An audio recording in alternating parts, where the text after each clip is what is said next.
चलिए आज बात करते हैं कि बड़ी बड़ी कंपनियां अपने इतने सारे डेटा का करती क्या हैं, उसे संभालती कैसे हैं। सोचिए, अगर हर एक जानकारी एक ईंट की तरह हो, तो इन लाखों करोड़ों ईंटों से एक मजबूत इमारत खड़ी करने के लिए क्या चाहिए होगा। बिल्कुल सही, एक ब्लूप्रिंट। और डेटा की दुनिया में ना, इन्हीं ब्लूप्रिंट्स को कहते हैं स्कीमा। तो आज हम इस पहेली को कैसे सुलझाएंगे?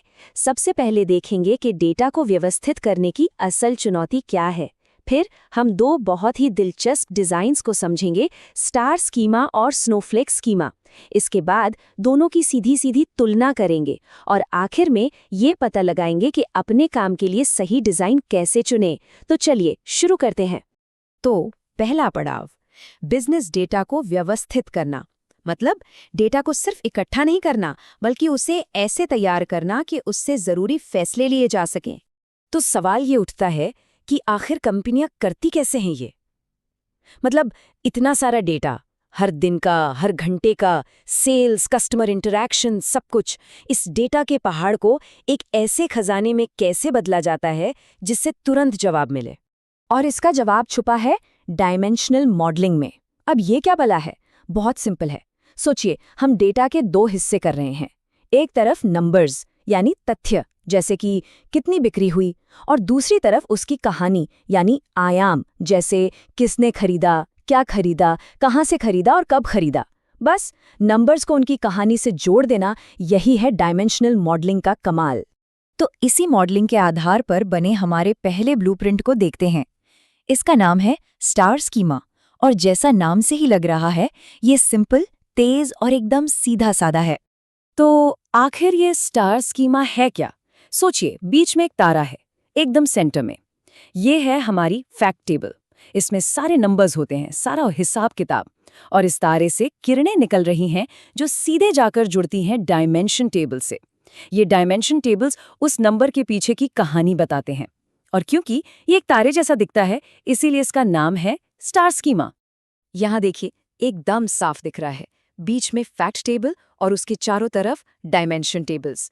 हर डायमेंशन टेबल सीधे फैक्ट टेबल से जुड़ी है। इसका सबसे बड़ा फायदा क्या है? स्पीड। क्योंकि सिस्टम को बस एक ही जंप लगाना पड़ता है फैक्ट से डायमेंशन तक। कम जोड़ तोड़, फटाफट जवाब, एकदम सिंपल। चलिए, इससे एक किराने की दुकान के उदाहरण से समझते हैं। मान लीजिए किसी ने 500 रुपए का सामान खरीदा, तो ये जो 500 रुपए है ना, ये हो गया हमारा फैक्ट। लेकिन सिर्फ 500 रुपए से तो पूरी बात पता नहीं चलती है ना। तो अब आते हैं आयामों पर। सामान क्या था? ब्रेड और दूध। कब खरीदा? मंगलवार की सुबह।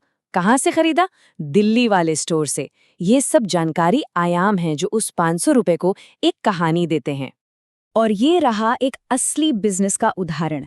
बीच में है सेल्स फैक्ट टेबल, जिसमें बिक्री के सारे आंकड़े हैं, और ये जुड़ी है टाइम, आइटम और ब्रांच जैसे डायमेंशन से। अब इस डिजाइन का फायदा ये है कि कोई भी एनालिस्ट फटाक से ये सवाल पूछ सकता है, भाई पिछले 3 महीने में मुंबई वाली ब्रांच में कौन सा आइटम सबसे ज्यादा बिका, और जवाब मिनटों में मिल जाएगा।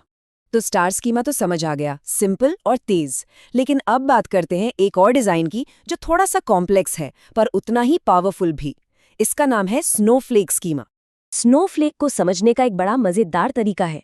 सोचिए, जैसे आइसक्रीम के ऊपर चॉकलेट फ्लेक्स होते हैं ना, जो उसमें एक एक्स्ट्रा टेस्ट और लेयर जोड़ देते हैं। बस स्नोफ्लेक स्कीमा भी ठीक यही करता है। ये स्टार स्कीमा के आयामों में और ज्यादा डिटेल और ज्यादा लेयर्स जोड़ देता है। तो तकनीकी भाषा में स्नोफ्लेक स्कीमा स्टार स्कीमा का ही एक अगला कदम है। ये क्या करता है कि जो डायमेंशन टेबल्स होती हैं, उन्हें और भी छोटे छोटे टुकड़ों में तोड़ देता है। इसे कहते हैं नॉर्मलाइजेशन। फायदा फायदा ये कि डेटा बार बार रिपीट नहीं होता और कंप्यूटर में जगह बचती है।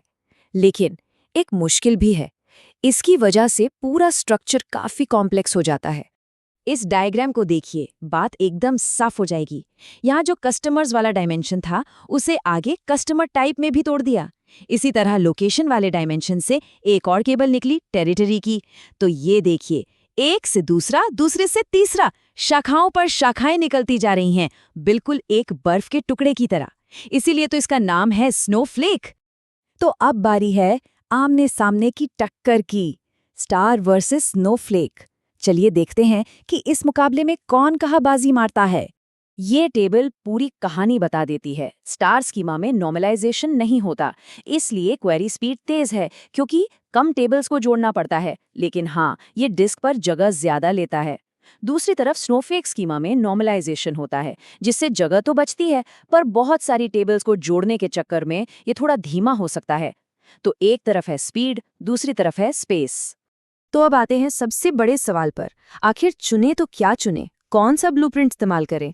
देखिए, इसका कोई एक सीधा जवाब नहीं है, सब कुछ जरूरत पर निर्भर करता है।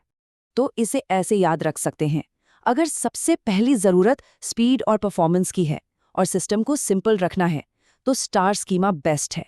लेकिन अगर डिस्क स्पेस बचाना सबसे जरूरी है और डेटा बहुत ज़्यादा कॉम्प्लेक्स है, जिसमें बहुत सारी रेपिटेशंस हैं, तो स्नोफ्लेक स्कीमा ज़्यादा बेहतर काम करेगा। ये स्पीड और स्टोरेज के बीच का एक ट्रेड ऑफ है, एक समझौता है।